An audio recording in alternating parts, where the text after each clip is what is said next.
Assalamualaikum warahmatullahi wabarakatuh. Jumpa lagi pada video selanjutnya di mata kuliah fungsi kompleks. Sahabat talenta digital sekalian, mahasiswa sekalian, silahkan cek di lms.ikipgri.bojonegoro.ac.id untuk lebih detailnya. Pada pembahasan kali ini, saya akan mengulas terkait geometri bilangan kompleks. Di dalam geometri bilangan kompleks ini nanti saya akan memulai dengan pola I pangkat N. Baik, akan saya mulai. Saya akan flashback terkait garis bilangan begitu. Terkait garis bilangan yang sudah kita pelajari ya, mulai dari di sekolah dasar terkait bilangan bulat positif ketika kita bergeser ke kanan di dalam garis bilangan. Kemudian ketika kita membicarakan terkait bilangan bulat negatif, maka akan bergeser ke sebelah kiri. Baik,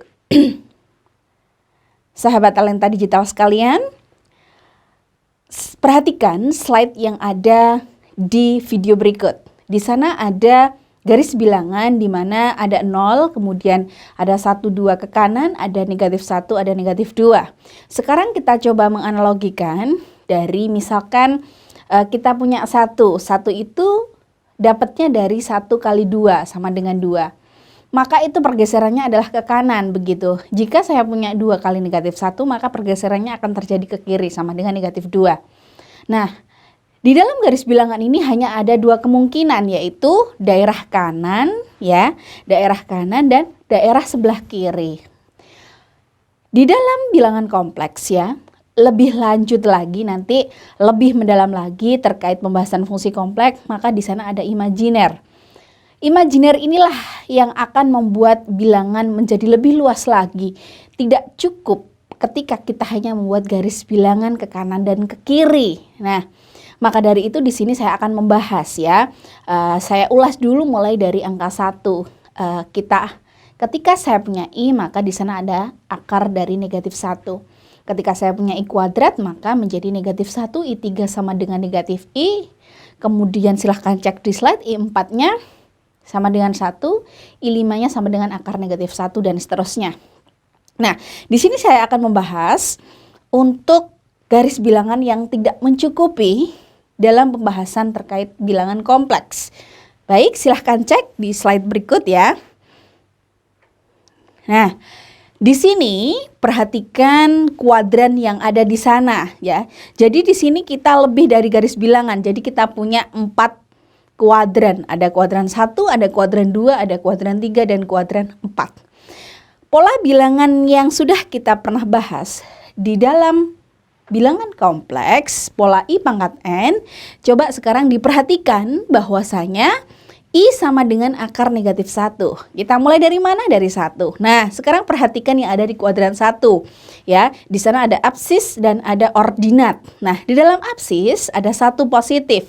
Ketika kita kalikan dengan I, maka kita dapatkan I. Begitu juga. Nah, sekarang perhatikan 1 di bawah pola 1 ada I sama dengan akar negatif 1. Nah, sekarang dari I kita kalikan I, maka menghasilkan berapa? Negatif 1. Nah, berarti I kali I sama dengan berapa? I kuadrat itu berada di kuadran 2. Begitu juga yang berada di kuadran 3. Berarti I kuadrat yang kita dapatkan tadi kita kalikan I lagi, maka berada di mana? Di kuadran 3. Menjadi I pangkat 3 sama dengan negatif I. Nah, sekarang diperhatikan dari situ I pangkat 4. Nah, negatif I berada di mana? Berada di sumbu ordinat yang berada di daerah negatif. Diperhatikan di kuadran 3. Kemudian kita masuk di I pangkat 4. Di kuadran 4 pastinya kita kalikan dengan I. Hasilnya jadi berapa? Hasilnya menjadi I pangkat 4 sama dengan 1. Nah, 1 kembali lagi ke dalam kuadran 1. 1 berada di sumbu apa? Berada di sumbu absis, yaitu di bagian positif. Ketika I pangkat 4 kembali lagi berada di garis absis positif, maka kita akan kembali lagi ketika kita akan mengalihkan ya dengan I kembali. Ketika kita sudah sampai pada kuadran 4, ya. Di I pangkat 4 berarti kita kalikan dengan I, maka hasilnya jadi berapa? I pangkat 5. Kita akan kembali lagi, berapakah I pangkat 5? Kita cek hasilnya, yaitu akar negatif 1. Kembali lagi seperti halnya hasilnya sama dengan I, begitu. Jadi I hasilnya sama dengan I pangkat 5. Dan seterusnya, karena di sini kita perlu kuadran 1 sampai dengan kuadran 4. Ketika kita bicara garis bilangan seperti yang di awal tadi kita flashback, maka kita hanya berbicara ke kanan dan ke kiri. Tetapi di sini kita membutuhkan ada 4 ya. Ada 4 kuadran. The first quadrant, the second quadrant, the third quadrant, and the fourth quadrant. Ya, jadi di garis bilangan kita hanya bicara ke kanan dan ke kiri. Kalau di sini di kompleks adalah lebih luas lagi, karena kita tahu bahwa di bilangan kompleks itu ada bilangan yang paling luas di sana. Begitu, karena di dalamnya ada bilangan real maupun bilangan imajiner. Dari penjelasan yang baru saja saya sampaikan, maka kita bisa mengambil suatu kesimpulan terkait analogi ruang yang ada pada bilangan kompleks. Jadi seperti apa yang bisa kita simpulkan ketika kita menggunakan garis bilangan? Di sana kita tidak dapat merepresentasikan. Ketika kita menggunakan garis bilangan, kita tidak dapat merepresentasikan bilangan kompleks di dalamnya. Tetapi ketika kita menggunakan kuadran, begitu, ada sumbu absis dan sumbu ordinat di dalam suatu koordinat, kita dapat mengaplikasikan yang namanya bilangan kompleks. Sehingga kita bisa menyimpulkan bahwa bilangan kompleks perlu analogi ruang 2 dimensi, begitu ya.